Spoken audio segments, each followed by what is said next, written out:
Hello, everybody. My name is Blaine Peterman. I'm a certified financial planner and the founder of Progress Wealth Management here in Nevada.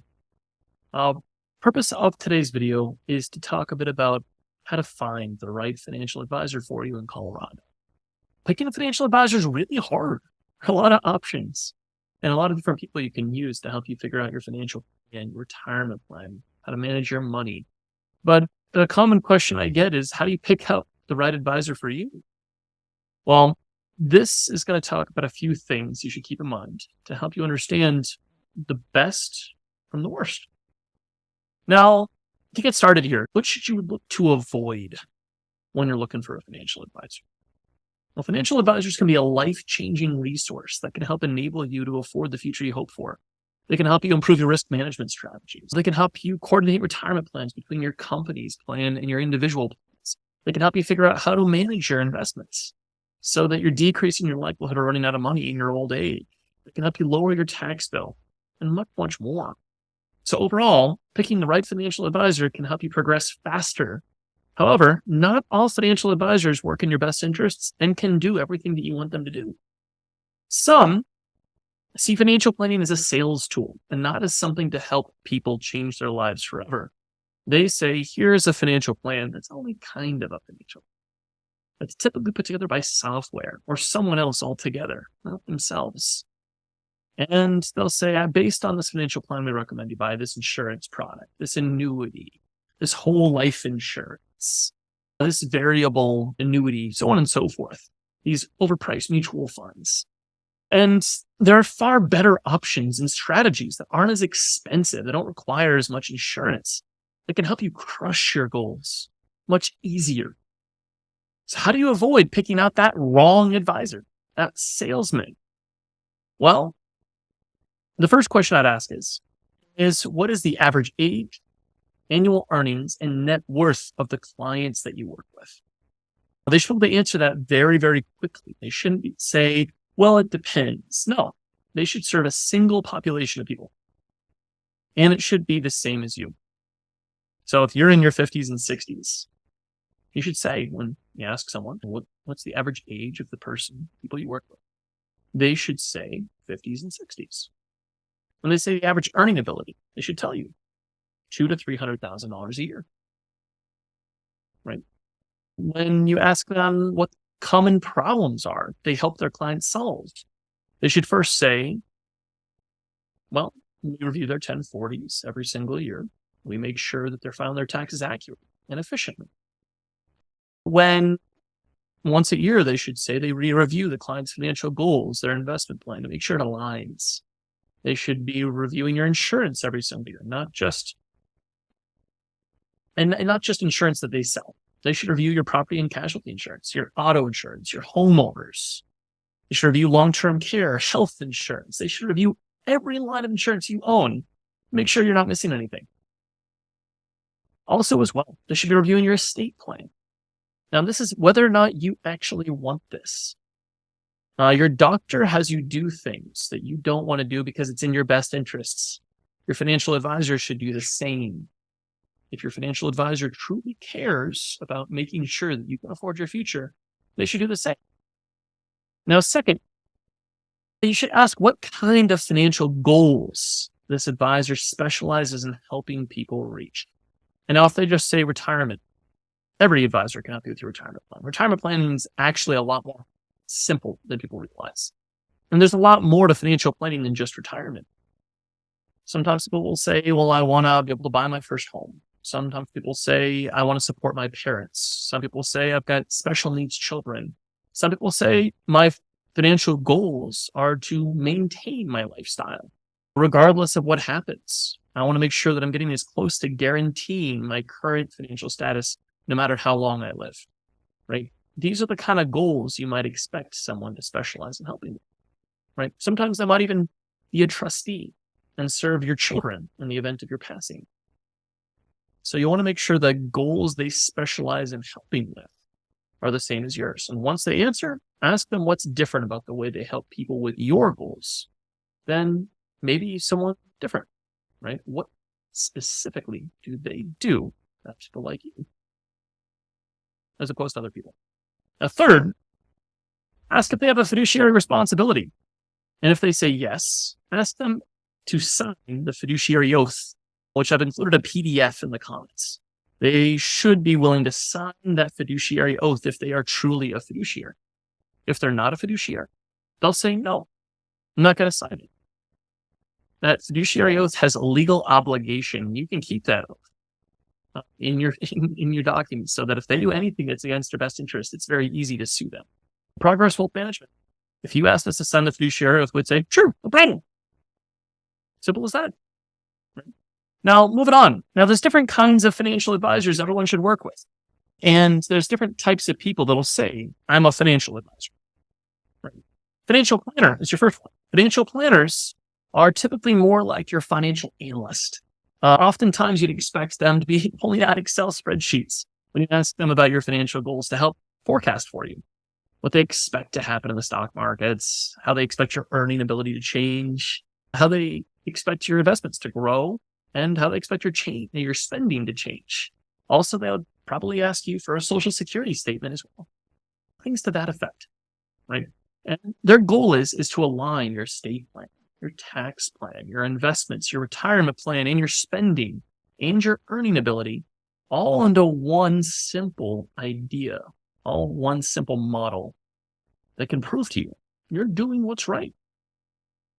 They're definitely the most comprehensive of all the options. They consider every option available and put it all into one succinct plan. The next office is an investment advisor. A lot of financial advisors only advise on investments, but they won't look through your financial goals. They won't look through your financial plan, your taxes, your insurance. They'll just focus on investments.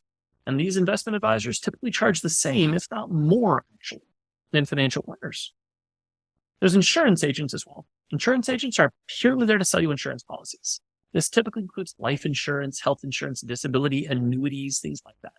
And sometimes insurance agents will call themselves financial planners because annuities plus life insurance, it can help you afford your future, but it's not the best way for everyone.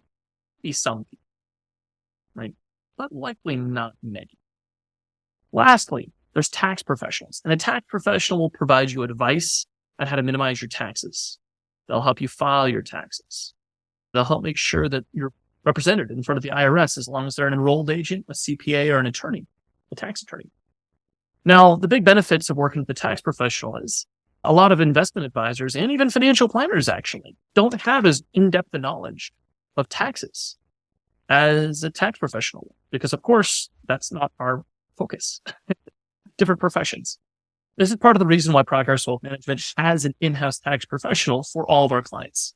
Because while I know a lot about taxes, if you asked me about nuanced tax information in Colorado's Internal Revenue Code, I'd have a hard time answering.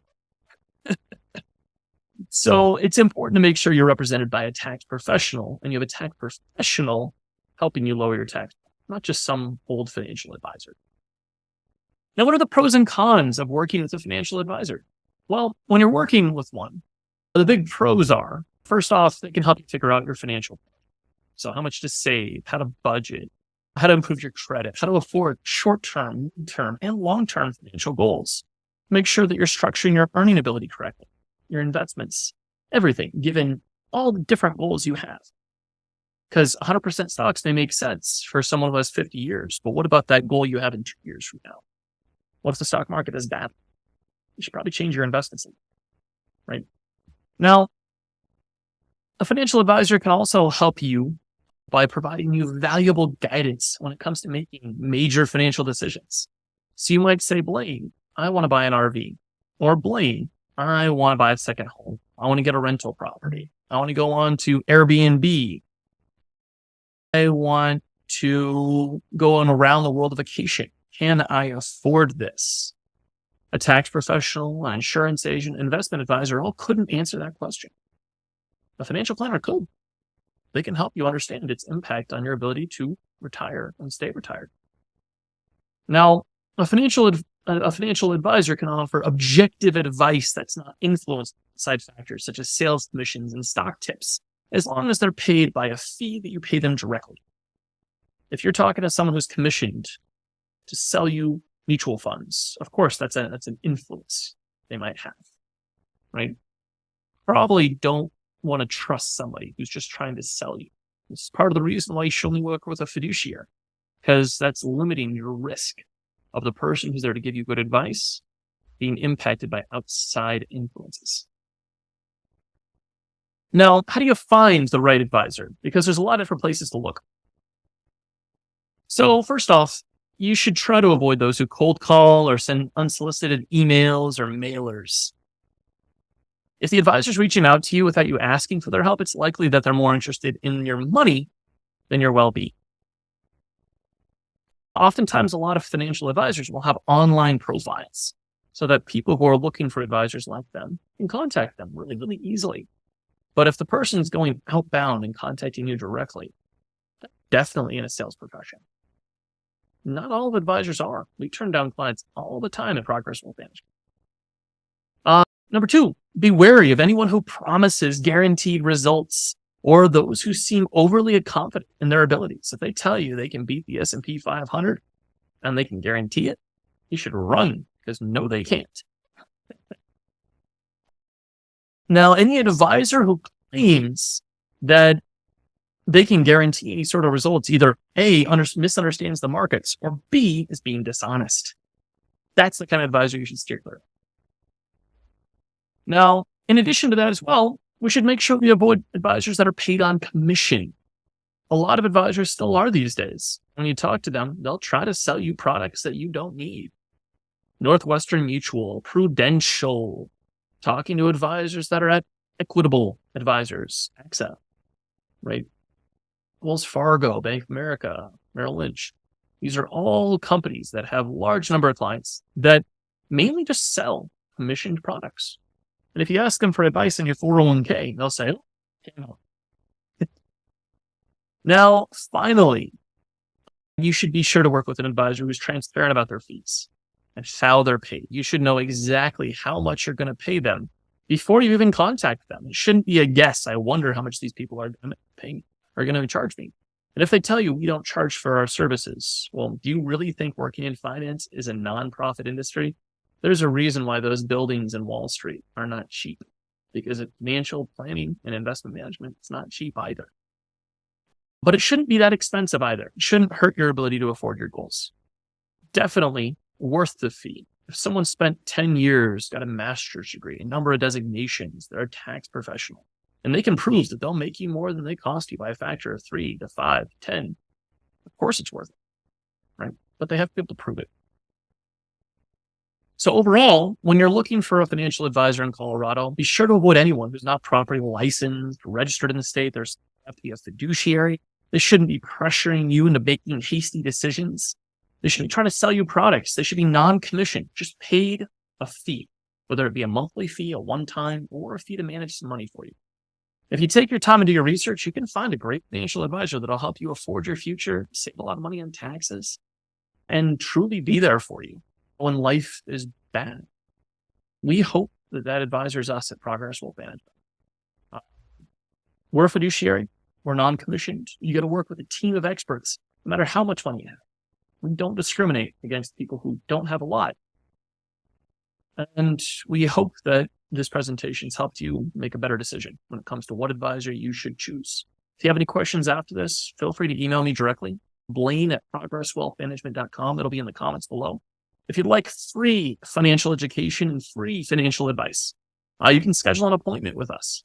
We offer free portfolio consultations and free, high-level, simple financial plans. Lastly, if you'd rather just ask a couple questions and not actually be in a Zoom call with me, if that sounds a little nerve-wracking, I totally understand. Feel free to join our Facebook group, facebook.com/groups/progresswealth. Again, I hope this was valuable, and I hope everybody has a happy holiday. Thank you.